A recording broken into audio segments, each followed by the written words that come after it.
Hi, Founder fans. Jason here. Welcome to Federalist number 27, a read-along and discussion where, as always, we will be going line by line through a Federalist paper to try and dissect that 18th century language and see if we can understand further what the justifications were as far as the Federalists were concerned during the ratification debates leading up to the Constitution, or ratification of the Constitution, I should say. With that, we are today discussing Federalist number 27, again written by Alexander Hamilton. If this is your first time, welcome. If you're watching in the future, these are shot live every Tuesday. If you'd like to come join us and ask questions, I will respond a little bit during the discussion, but primarily I will save my answers to any questions you have for the end. That being said, you can always contact me through social media or my email address in the links below if you want further elaboration. With that, let's pop up the big board here. Reading along, as I mentioned, Federalist number 27, the same subject continued. The idea of restraining the legislative authority in regard to the common defense considered. This is a sequel to number 26 for the New York Packet, December 25th, 1787. Merry Christmas, Founders, by Alexander Hamilton. We are in a run of many consecutive papers authored by Alexander Hamilton. Last week, as it alludes to here, he was discussing the legislative authority, the ability for Congress to make all rules and regulations for the Army and militia and that nature. As he discussed at the time, there were arguments being made that, well, maybe we should leave the power of controlling the forces in the hands of the states. He went at length discussing that, and here he continues with the same discussion. Interestingly enough, this one's for the New York Packet. The previous one was for the Intelligencer, so New York Packet readers are getting the second half of a discussion, essentially, but the Federalists did seem to switch between those two papers throughout their discussions. With that out of the way, to the people of the state of New York, as all the Federalists begin, let's see what he has to say further. Again, they are his capitals, not mine. It has been urged in different shapes that a constitution of the kind proposed by the convention cannot operate without the aid of a military force to execute its laws. So essentially, we've recommended that, not much to elaborate here, without, for the Constitution to work, for a federal or national government to work, you need a military to make sure it is working. Now, he actually says military force to execute its laws. Essentially, there was no such thing as the police at the time. Police was carried out by the military. So it's not just you need a military to protect from without, but as he keeps saying, for suppressing rebellions from within, aka policing the people. This, however, like most other things that have been alleged on that side, rests on mere general assertion, unsupported by any precise or intelligible designation of the reasons upon which it is founded. So, essentially, he's saying the Anti-Federalists are the ones who were recommending that you need a military force to enforce the Constitution. Like most other things that have been alleged, it relies on a general assertion. So the Anti-Federalists are just kind of saying that you need a military force you need police to be demanding by force people execute the laws. So many of the Anti-Federalists were saying at the time, for people to support a government, they either need to want to obey the laws or they need to be forced to obey the laws. And the Anti-Federalists were afraid that a government that covered so many people across such a vast expanse of land, there are too many differences amongst the different communities that everyone wouldn't agree to the same laws, and military force would be needed to force, for lack of a better term, the people to obey the laws under the Constitution, as opposed to willfully, voluntarily obey the rules made at their local state level. Now, Hamilton's saying that this is not true. He seems to be directly contradicting those statements, saying that they're unsupported by any precise or intelligible designation. So essentially, my opponents are making that up. As far as I have been able to divine the latent meaning of the objectors, it seems to originate in a presupposition that the people will be disinclined to the exercises of federal authority in any manner of an internal nature. So he's saying here that the Anti-Federalists, their claims seem to assume that people at large will just disagree with the federal government, whatever it says, and therefore not want to obey it. He seems to think that's not true. That's a presupposition.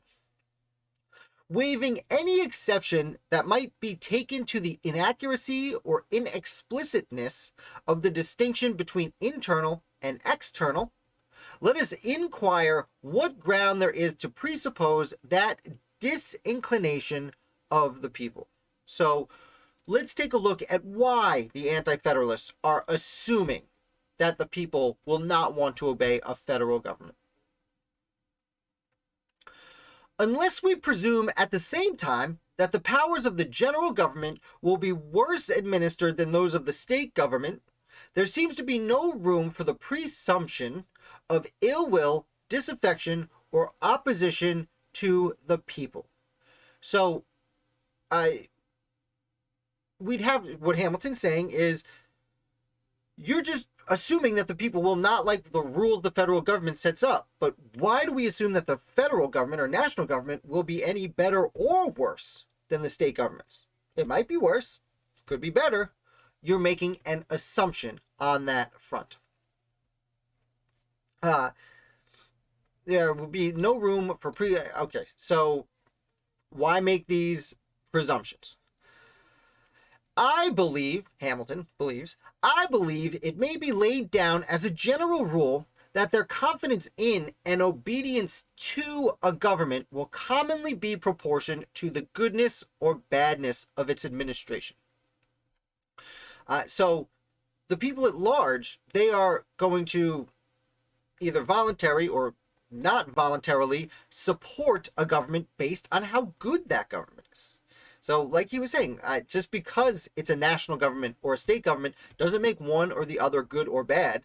You have to determine whether or not you like the laws themselves.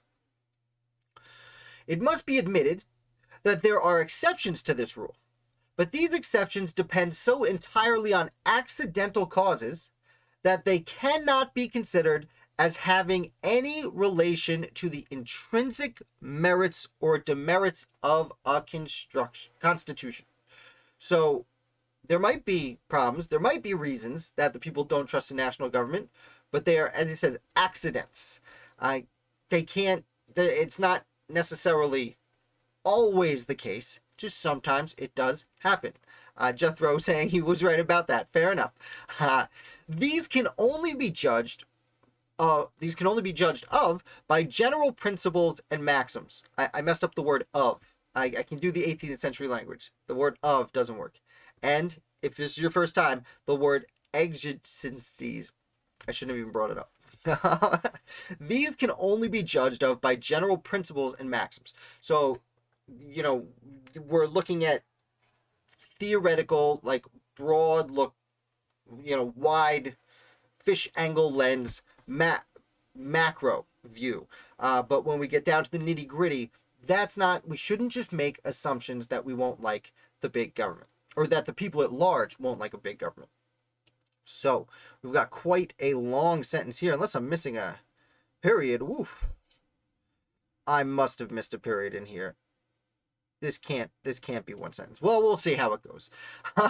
Various reasons have been suggested in the course of these papers to introduce a probability that the general government will be better administered than the particular governments, the principal of which reasons are the extension of the spheres of election will present a greater option or a latitude of choice to the people, that through the medium of the state legislatures, which are selected by bodies of men and which are to appoint the members of the National Senate, there is reason to expect that this branch will generally be composed with peculiar care and judgment, that these circumstances promise greater knowledge and more extensive information in the national councils, and that they will be less apt to be tainted by the spirit of faction and more out of reach of those occasion ill humors or temporary prejudices, and propensities, which in smaller societies frequently contaminate the public councils,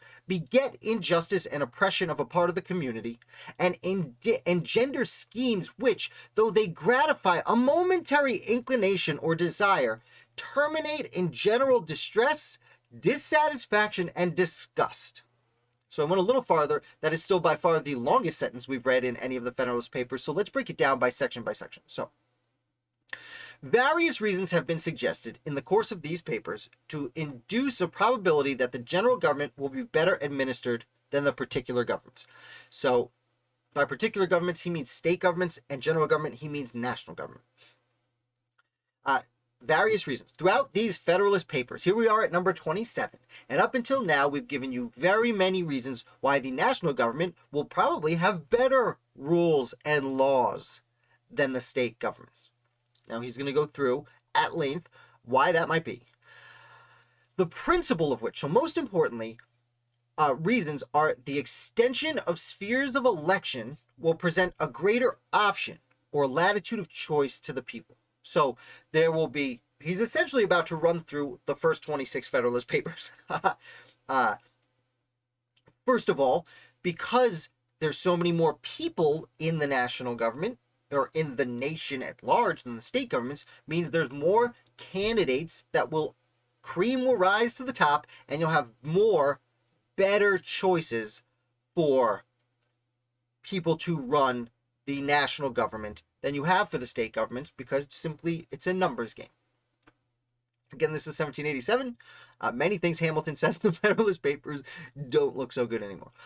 That through the medium of the state legislatures, which are select bodies of men, and which are to appoint the members of the National Senate, there is reason to expect that this branch will generally be composed with peculiar care and judgment. So, as far as the United States Senate is concerned, now, keep in mind that for the first 150 years of the United States Senate was not elected. It was chosen by the state government. Certain states let the people vote before others. I forget which amendment it is in the early 1900s that changes this, but they were appointed, and that's what he's saying here, that you vote for your state government, and that state government that you voted for and you have control over, they are going to choose people who are best suited to represent the state in the United States Senate. Therefore, you will have very good candidates who are particularly cared for, representing you in the United States Senate. So, as opposed to the dummies you vote to your state Senate, those dummies are going to choose really smart people to go to the federal government. So they'll make better laws, obviously. That these circumstances promise greater knowledge and more extensive information in the national councils, and that they will be less apt to be tainted by a spirit of faction.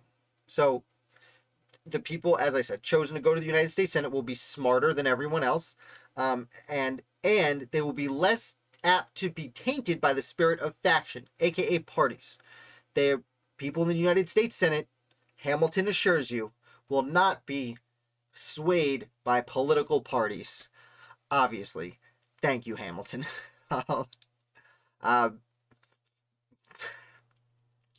Try and keep my Hamilton bashing to a minimum today. And more out of reach of those occasioned ill humors or temporary prejudices and propensities, which in smaller societies frequently contaminate the public councils. Okay, so your senators will be less apt to be in parties. They won't be swayed quickly. He says ill humors, occasional ill humors, and temporary prejudices. So quick, when public opinion sways very quickly, the cool statesmen, as Madison will eventually call them, the statesmen we send to the United States Senate, won't be held to the whims of the people. They'll be above that. They'll make smart decisions. These whims of the people that beget injustice and oppression of the part of the community, there's no way they will stand for that. And endanger schemes which, though they gratify a momentary inclination or desire, terminate in general distress, dissatisfaction, and disgust. So our United States senators, because they are chosen by the people we've elected to our state governments, will not have these, will not be swayed by the whims of the community, and therefore ruin the nation. To be fair, it's hard to criticize Hamilton that, because for 100 years, this is not the method that was chosen. We now vote to elect our United States senators as well as our members of the House of Representatives. Which is something Hamilton, by his words here, would probably disagree with, because now the senators are subject to the whims of the people because they need popular support, as opposed to being appointed by the state governments. An interesting argument for not having popularly elected senators. Several additional reasons of considerable force to fortify that probability will occur when we come to survey with a more critical eye the interior structure of the edifice which we are invited to erect. The edifice which we are invited to erect. This is, he's saying, the Constitution that I want you to ratify. Several additional reasons for so there's more reasons if we look really closely why the structure of the Constitution will prove that it offers us a better opportunity to create more appropriate laws for the people to follow. It will be sufficient here to remark that until satisfactory reasons can be assigned to justify an opinion that the federal government is likely to be administered in such a manner as to render it odious or contemptible to the people, there can be no reasonable foundation for the supposition that the laws of the Union will meet with any greater obstruction from them, or will stand in need of any other methods to enforce their execution than the laws of the particular members. So, what he's saying here, remark that the unsatisfactory reasons. Okay, so basically, there's no reason for us, as he said earlier, to assume that the federal government is going to, he says, odious or contemptible to the people. There's no reason to assume the federal government's going to be bad to the people. There's no foundation for you to suppose that the federal government would be any worse than the state governments. In need of any other method to enforce than the laws of the particular members. So,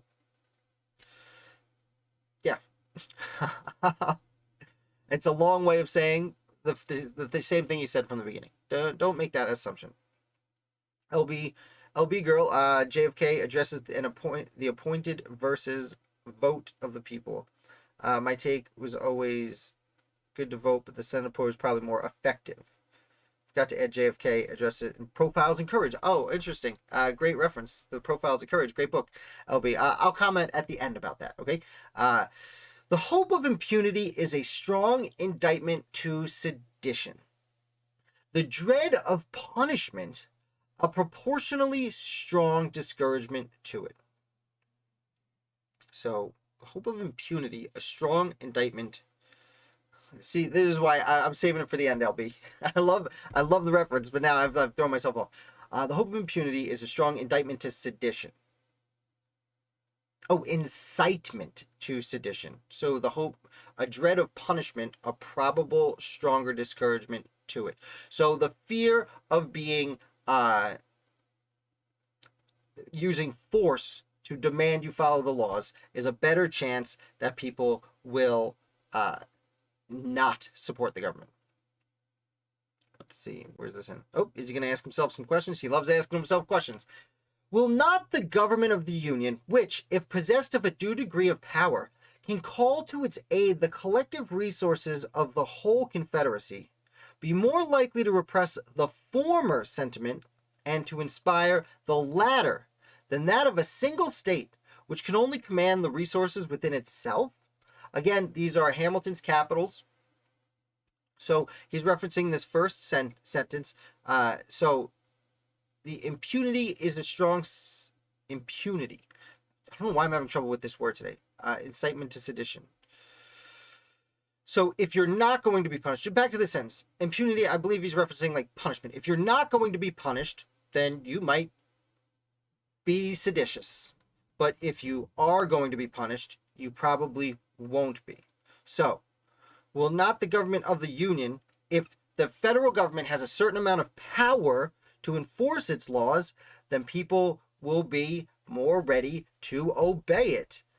And because a federal government has the power of all the states, it is going to be better at enforcing its laws than a single state, which only has its own policing force, aka the militia that could be called out by the governor or governing council, depending on your state. So he's saying, what better to make the people afraid of the government, to obey its laws out of fear, than the federal government, as opposed to a state government. And again, Hamilton is writing in favor of that scary federal government. A turbulent faction in a state may easily suppose itself able to contend with the friends to the government in that state, but it can hardly be so infatuated as to imagine itself a match for the combined efforts of the Union. So, if a political party in one state is upset with what's going on, it could try and take over that state, even, as they may say, and I got to be careful with the words I use, but even if they had a little rebellion and the people took up arms to demand changes within their state. Hamilton is outright saying here, the people aren't so stupid that they think they could take on the national government. So, let's nationalize it up. If this reflection be just, there is less danger of resistance from irregular combinations of individuals to the authority of the Confederacy than that of a single member. So, if what I'm saying makes sense, the chances of rebellions will be few and far between. That being said, the first decade of the Constitution, there were some rebellions, but yeah, not many. Take a quick sip of water. Yeah, Jethro, I agree. That's why I do this. It's really interesting how some things do relate, some things are horribly incorrect, and some things are kind of irrelevant. Like the conversation we had earlier about the Senate being elected as opposed to being appointed. I guess I shouldn't say irrelevant, but either way.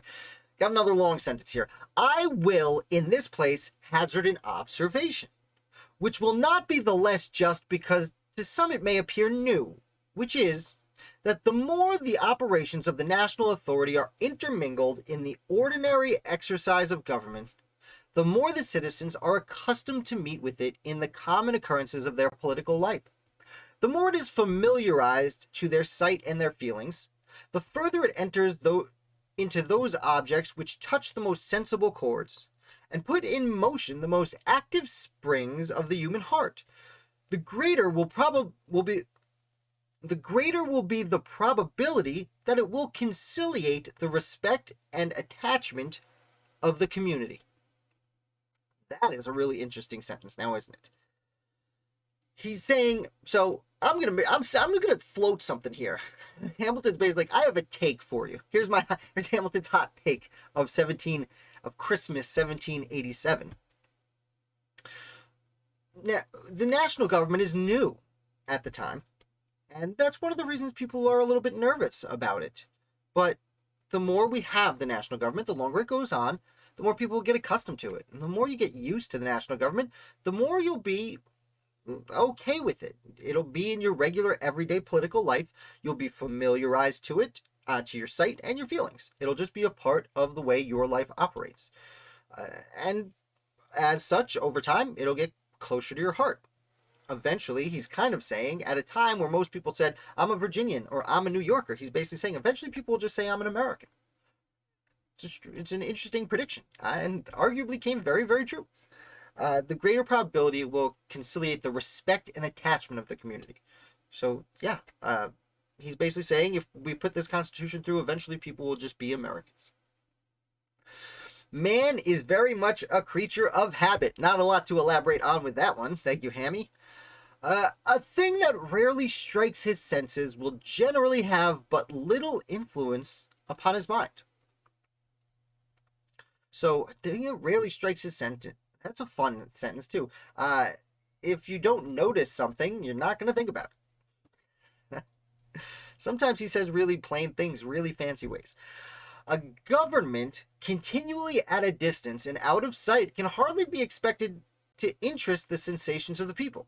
So if the federal government is far away and out of their reach, the people aren't going to care about it. And then they can do what it wants, presumably the elitist Hamilton would hope. The inference is that the authority of the Union and the affectations... I'm sorry, I got carried away with my 18th century language. The inference is that the authority of the Union and the affections of the citizens towards it will be strengthened rather than weakened by its extension to what are called matters of internal concern, and will have less occasion to recur to force in proportion to the familiarity and comprehensiveness of its agency. Hi, TJ, thanks for coming. So basically, the longer we have the Constitution and the federal government, sure, at first people might be real resistant to it, but as the centuries elapse, people will just get used to it and therefore won't be so angry about it.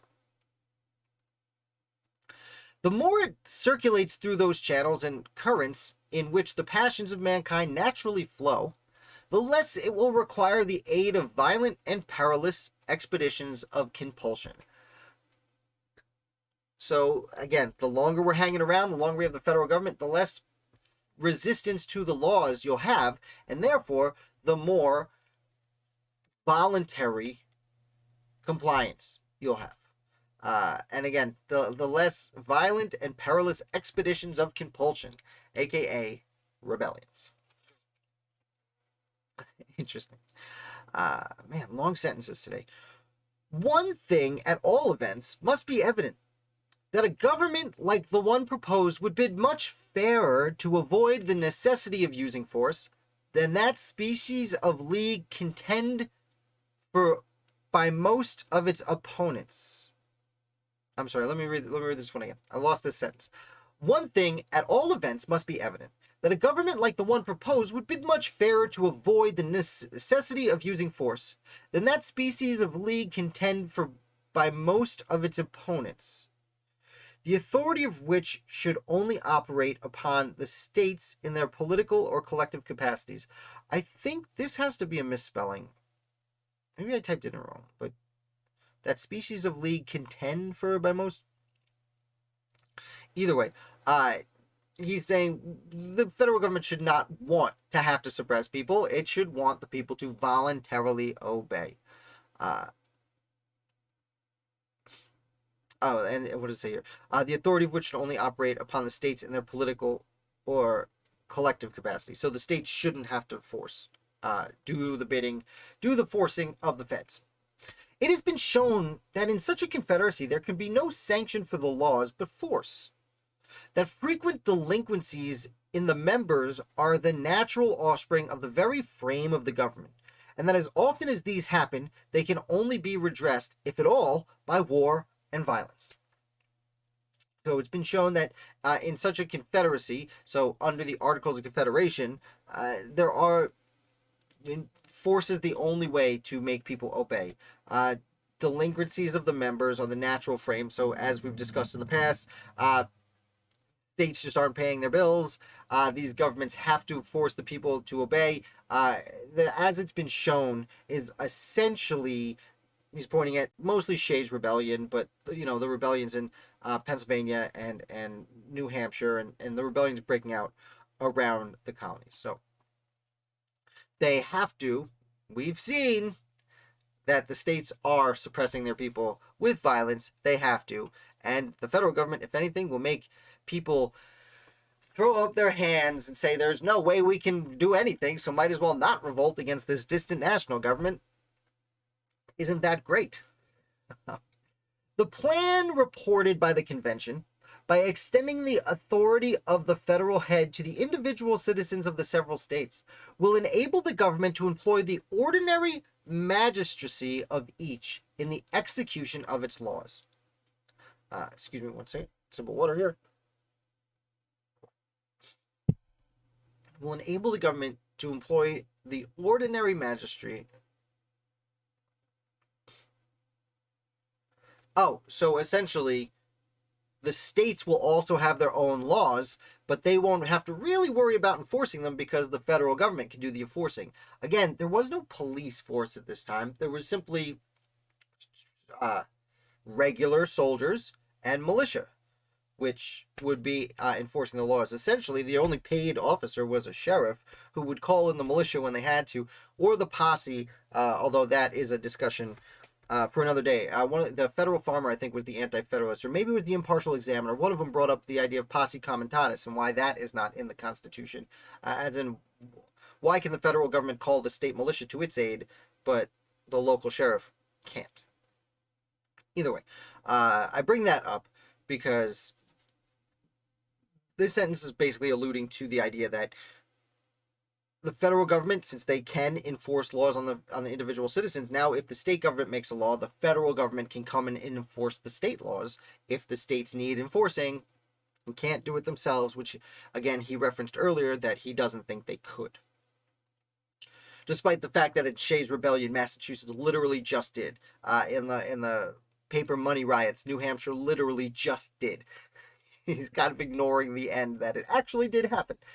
It is easy to perceive that this will tend to destroy in the common apprehension all distinction between the sources from which they might proceed, and will give the federal government the same advantage for securing a due obedience to its authority which is enjoyed by the government of each state, in addition to the influence on public opinion which will result from the important consideration of its having power to call its assistance and support the resources of the whole Union. So he's acknowledging here that, yeah, it might seem like the people will no longer even care about the state governments. The laws that they're obeying primarily come from the federal government. The laws are being enforced by the federal government. Who cares about the state government? Good question, Alexander. Let's see what you have to say. Again, his capital's not mine. It merits particular attention in this place that the laws of the Confederacy as to the enumerated and legitimate objects of its jurisdiction will be the supreme law of the land, to the observance of which all officers, legislative, executive, and judicial in each state will be bound by the sanctity of an oath. So, under the Constitution, he's begun referencing the Constitution as the Confederacy, which is an interesting change from earlier papers, because up until this point, the Confederacy has been the Articles of Confederation, and he is referenced by the Constitution under several other things. The Union, he primarily referenced it as, but now he's slowly taken over the language of Confederacy. Really, I'm first noticing it in this paper. He's probably snuck it in a few other papers, but it's really come to my attention reading it here, that he's taken the phrase Confederacy and has changed it from the Continental Congress to now the Constitution. Again, this is propaganda. I hate to break it to you guys every time, but Hamilton is writing this political paper to influence public opinion. It is, by definition, propaganda, and he is trying to sway the opinion, and this is a really sneaky way to do it. I've read the Federalist Papers several times in my life, and this is the first time I've realized he's taken the word Confederacy from how it was used in earlier papers and now given it to the Constitution, making you already like it. Even though you're an anti-federalist, you're already accustomed to us calling it this. Very well played, Alexander. Very well played. But either way, so the enumerated and legitimate are capitalized here because he's saying the Constitution has very specific rules that it needs to follow. Those rules will be the supreme law of the land. Now, a lot of things are left up to the states, sure, but these very specific things are left up to the Constitution, and everyone has to follow them. And he says every officer, legislative, executive, and judicial in each state, the state officers, tax collector, every single person needs to take an oath to the federal government. Thus, legislatures, courts, and magistrates of the respective members will be incorporated into the operations of the national government, capitals, as far as its just and constitutional authority extends, and will be rendered auxiliary to the enforcement of the laws. So, He's very specifically saying the Constitution has limited authority, very specific authorities, and these people taking an oath will only have the power to enforce that authority. And what he's saying here is, well, these are local officers that you've chosen in your local communities. And yes, they will be enforcing federal laws, but they are from your community. So you shouldn't have to worry too much, even though they are taking an oath to support whatever decisions are made over there. The Anti-Federalists, every single one of them, would immediately say, well, what about the necessary and proper clause? Sure, as far as it's enumerated, but by enumerated, you mean necessary and proper, aka anything in the world. As Hamilton literally said, I think it was 25 or 24, just a few papers ago, Hamilton himself said that the federal government should have any power to raise an army. They should be able to do anything they need to. So, as far as enumerated and legitimate, it's not. The Anti-Federalists would be kicking and screaming when they read this particular line. Any man who will pursue by his own reflections the consequences of this situation will perceive that there is good ground to calculate upon a regular and peaceable execution of the laws of the Union, if its powers are administered with a common share of prudence, which means as long as the people who are enforcing these laws, again, your local representatives, you chose to enforce them, as long as they're doing it with a common share of prudence, as long as they're not being too, as long as they're not abusing their authority, then it should be fine. Don't worry about it. I'm trying to keep my Hamilton bashing down this time. It gets to be very difficult. For someone who's read as many Anti-Federalist papers as I have. Continuing. If we will arbitrarily suppose to the contrary, we may deduce any inferences we please from that supposition. For it is certainly possible, by an injudicious exercise of the authorities of the best government that ever was, or ever can be instituted, to provoke and precipitate the people to the wildest excesses. If we will arbitrarily suppose the contrary, I guess we may deduce whatever we please.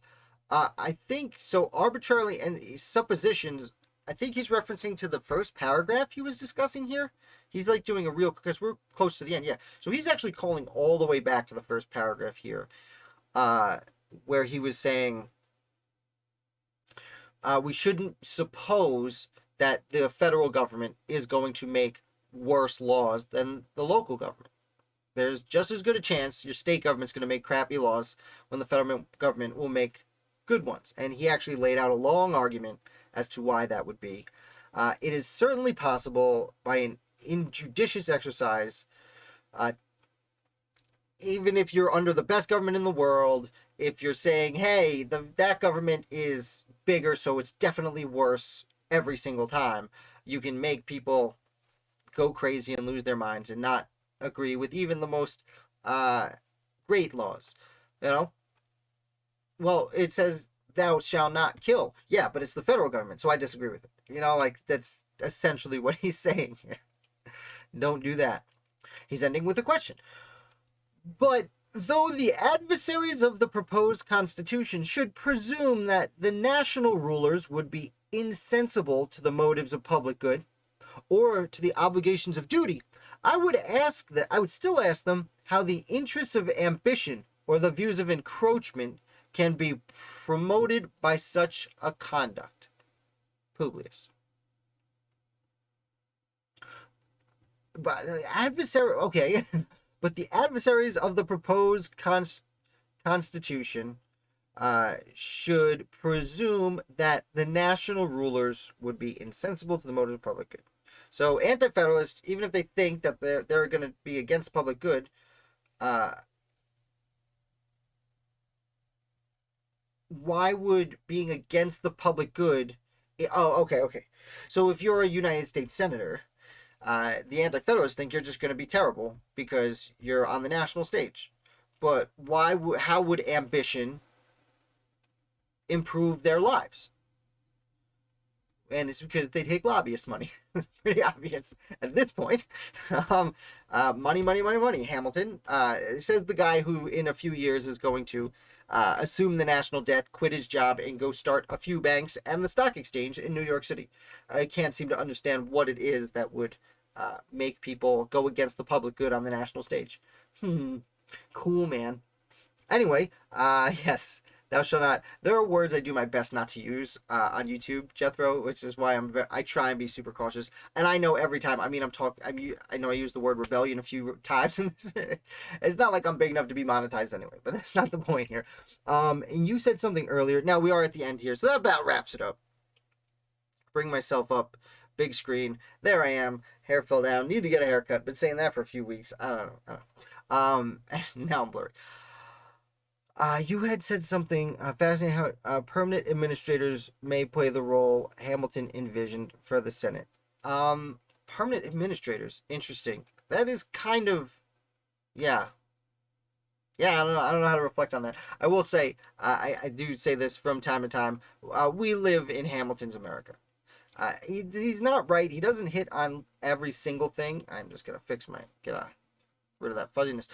He doesn't hit on every single thing, and obviously having 100 to almost 250 years, 225 years, going on 250, almost 250 years elapsing. Obviously, there are things that are kind of just irrelevant at this point, but you hear people say things like, "What if the founding fathers were around today?" This and that, this and that. First of all, I hate that phrase because it's like, no matter what your answer is, it's like, you know, oh, if the founding fathers saw this, they'd be really upset. And it's like, all of them? No, they didn't agree with each other. Most of them would disagree about things today too. They were human beings and had different opinions.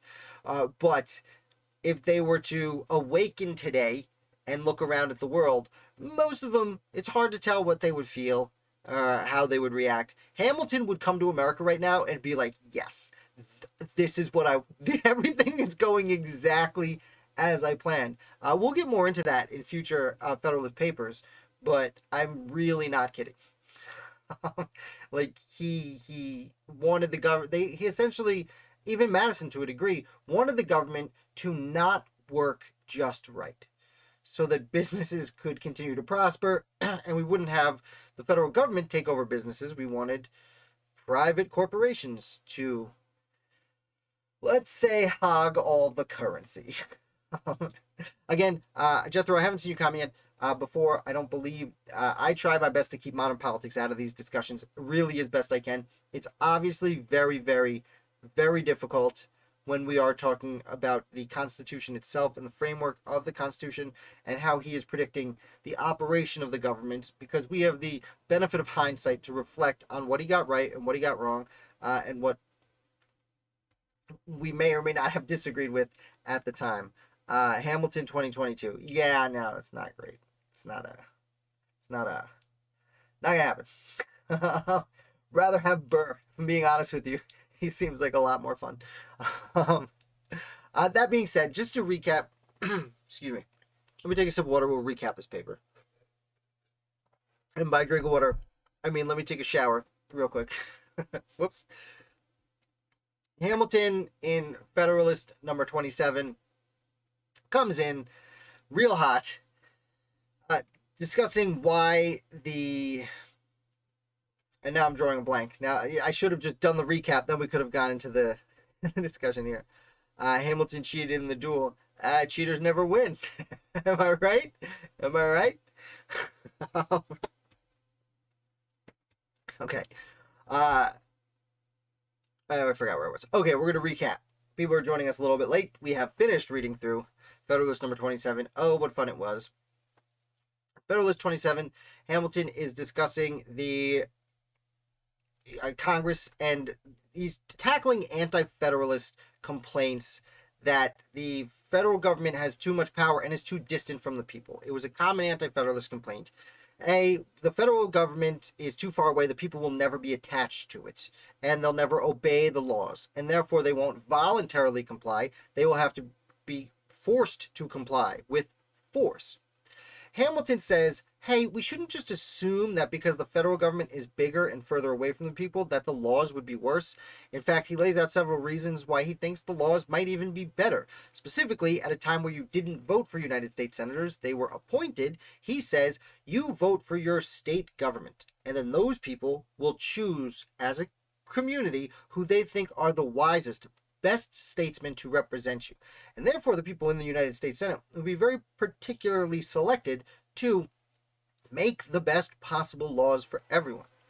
Additionally, if we have to force the people to obey laws, which, by the way, some of the states had to force people to obey laws anyway, so if we have to force people to obey laws, maybe the federal government, with its more powerful policing abilities at a time where there were no police forces, where it was just the militia or the army, the federal government would probably be a little bit better at policing those people. Now, won't they?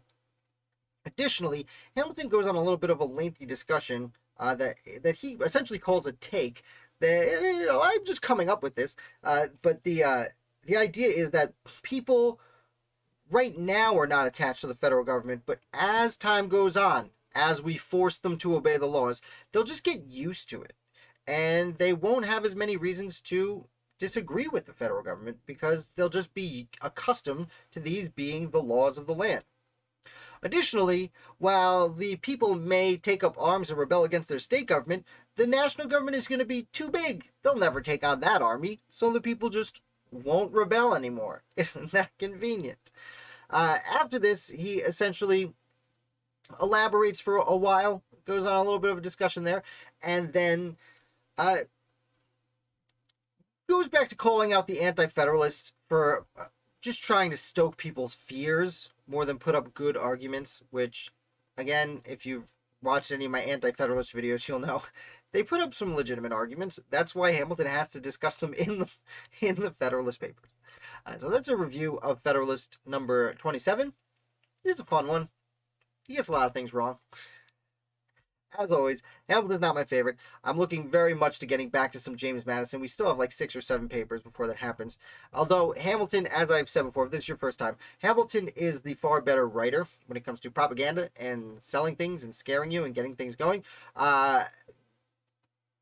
Madison is more of a student. I always like to say, like, Hamilton's writing a spy novel and Madison is writing a doctoral thesis. So it's harder to get through, but better points for the most part. With that, I do see one more comment coming in. Burr is an ass. Ooh. Brilliant but arrogant. Self-serving. Oh, okay. So was Hamilton. Touche. Verena Howell Davis, wife of Jeff Davis, was a cousin of Burr. A cousin of Burr. That's interesting. I would think it was like once removed or something because she would have been a lot younger than him. Although, Burr lives kind of a long time. Burr gets a bad rap. I seem to always have it by my side, but I'm just going to throw some things on the floor because I'm so excited. This Nancy Eisenberg book, Fall and Founder by Aaron Burr, it's really interesting. Like, I do want to note, Mary Emmons, his Indian, by which I mean from Calcutta, India, mistress, is totally omitted from this book, and that story was coming out at this time, so it should probably be included. But when it comes to the politics of Burr's career, like, I really can't recommend this book enough.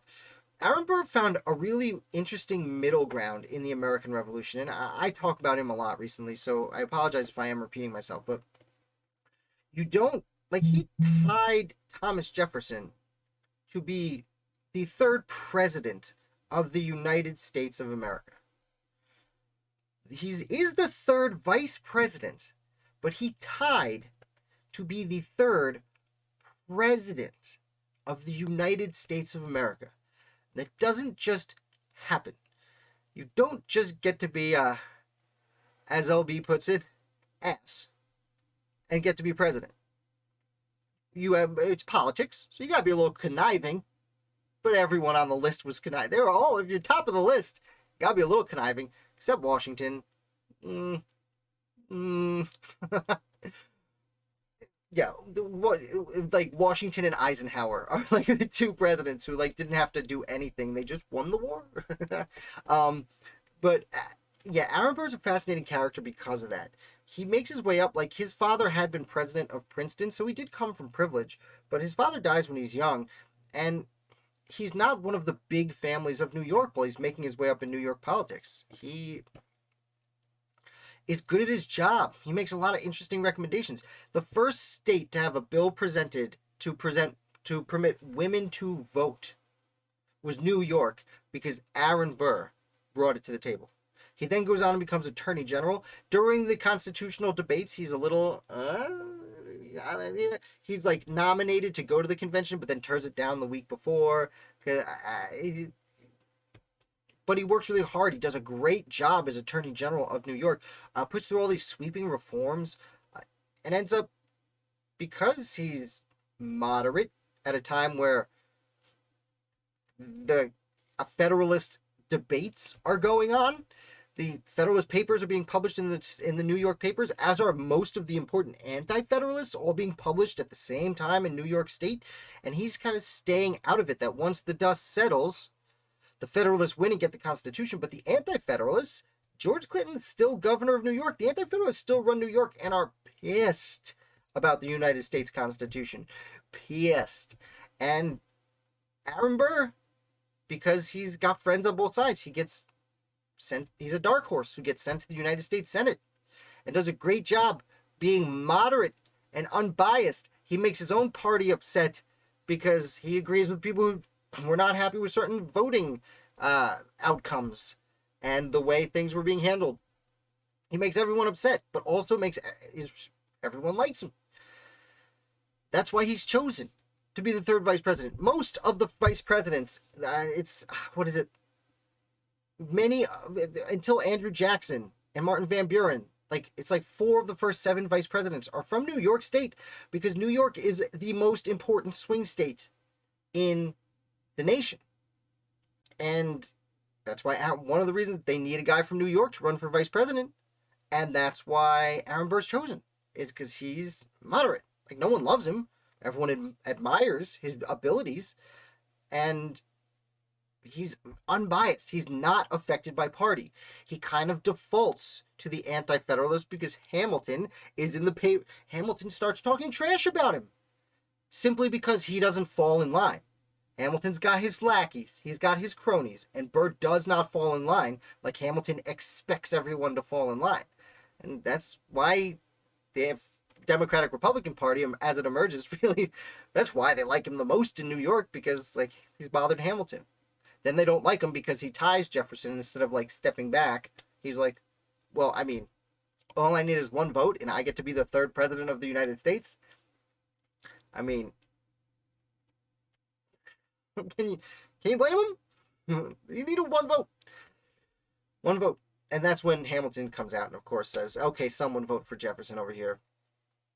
And unfortunately for Burr, then Jefferson turns against him and kind of blocks him out from the party. But as I said, when it comes to New York State being the most important swing state, who does he replace Aaron Burr with? Well, the guy who gave him his start and named him Attorney General in New York in the first place, George Clinton, former head Anti-Federalist, even bigger foe of Hamilton, also from New York, replaces Burr. That's when Burr decides, well, if I'm not going to be vice president, I'll take Clinton's job and run for governor of New York. And that's what really, after years of Hamilton slandering Burr, not really publicly, but a lot privately, that's, again, why the Democratic Republicans liked him so much, because Hamilton talked so much trash about Burr for no reason, just because he didn't fall in line. That they were like, all right, let's bring this guy on our team. And then that's when Burr decides, well, if Clinton's taking my job, I'll take his. My old friend is now my enemy. I'm going to take his job. And then Hamilton comes out and says, no. And that's when Hamilton basically publicly slanders him. What happened was Hamilton gave a speech essentially slandering Burr to a private group that I believe it took place in Albany. It might have been in New York City. And then a guy, Cooper, something like D.W. Cooper, something like that. Not D.B. Cooper, something Cooper, writes a letter to Philip Schuyler, Hamilton's father-in-law, saying, hey, you'll never believe what Hamilton said to this small group of donors. And that letter got leaked to the papers. And That's when Burr called out Hamilton. It was really the first time that the discussions went public, and Burr was like, "All right, I'm gonna shoot you in the chest now. I'm all done here. We're all done here. Let's do it." And that's that. And then that's Burr's life is amazing after that. He goes off, allegedly tries to conquer part of Mexico or Texas essentially, and then he's accused of treason by a guy who was committing treason, James Wilkinson, who at the time was the senior officer of the United States Army, who was also working for Spain as agent number 9, I think was his secret agent number, but he had one. He was like legitimately a secret agent, double agent working for Spain while being the commander of the United States Army. And that's the guy who tells Jefferson on Burr, and then they bring him up on charges. Apparently, the Supreme Court goes to Supreme Court, like he's found not guilty because it comes out that Wilkinson was making all the shit up. Sorry for my language. Not a Wilkins fan, slippery Jim. And then Burr's like super double disgraced at this point. So he goes off to Europe for a few years, kind of sneaks back under an assumed identity, loses like most of his money because no one trusts him over in Europe because he's like, the Americans will be angry if we're nice to him kind of situation. Almost like Benedict Arnold, but I don't like comparing Benedict Arnold to Aaron Burr because, like, Benedict Arnold committed treason. He put thousands of people's lives in danger. Aaron Burr was in a gentleman's duel that was accepted at the time, and that everyone thought he should be in. Like, many people thought Burr waited too long to challenge him to a duel because it had been like a decade and a half of slander, but most of it was private. But then, yeah, Burr comes back. He marries Jumel. I forget her first name, but he marries like the wealthiest woman in New York, even though she was had a strange life. I gotta look into her. I did a video about her a while ago. I don't know why I am elapsing on her story, but like they get married, then they want a divorce, and he dies like right as they're getting a divorce. He also has Burr has like a ton of children. Like I said, he had a mistress from Calcutta, India. And his children end up being important members of the Underground Railroad, even though he didn't really associate with that family because it was a mistress, and you know how mistresses work, I guess. Now we've gotten way off topic. This was a Federalist Papers discussion, but you know what? Someone brought up Aaron Burr, and there's a bunch of you hanging out, so I figured I'd go for it because Aaron Burr is one of the great tragedies of the American Revolution. He really is. He's a war hero. He was a war hero. He promoted women's rights. He was one of the first people on the anti-slavery train in New York State. He was on the right side of history, as they say nowadays, on a ton of things. Except that one little skirmish he had with an old pal.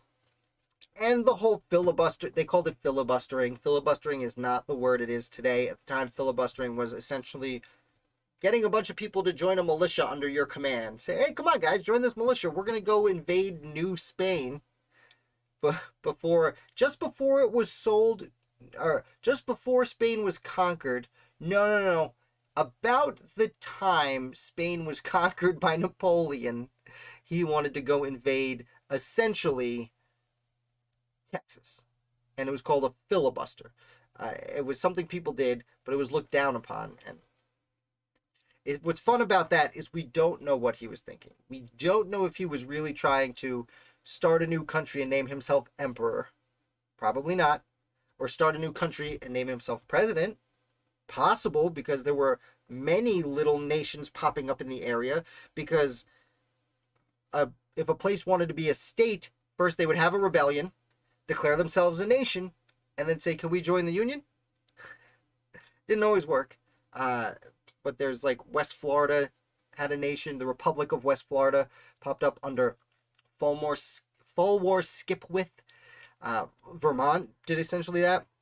Kentucky didn't really have a rebellion, neither did Tennessee, but they kind of did. Like, Tennessee declared itself the nation of Franklin for a while, and then Ben Franklin was like, thank you for the honor, but I see what you're trying to do here. Please don't use my name for your political machinations. So it wasn't uncommon to do that kind of thing. but, you know, because then he could say he went and conquered what we now call Arkansas. If he conquered that area and then declared it a territory and then declared it its own independent nation, he could then apply for statehood. And then he would have the state of Arkansas led by Governor Burke. He was popular in the West. Again, one of the reasons they liked him. Even though he was from New York, he was popular in the West. With that, we've hit an hour. It's been a fun time. If you enjoyed this and you're new here at Trivia on Thursdays, I always forget to not clap. I apologize. We do trivia on Thursdays at 8:30. That's a lot of fun. You want to support the channel, check out the Patreon page through the link below. I do a video almost every Sunday at 7 o'clock, a live video, just to hang out, have fun, and talk about, I do my family trees there, though I do cut those out and release them later. I did not do the one the last 2 weeks. I've been a little busy. Forgive me, Patriots, over on Patreon. And that's about it. So with that, I am your humble and obedient servant. Any more questions, feel free to ask, or come over on Thursday, ask them during trivia. I will be back with more Founders all week long, and that live trivia on Thursday. I hit the wrong button. Every time I hit the wrong button.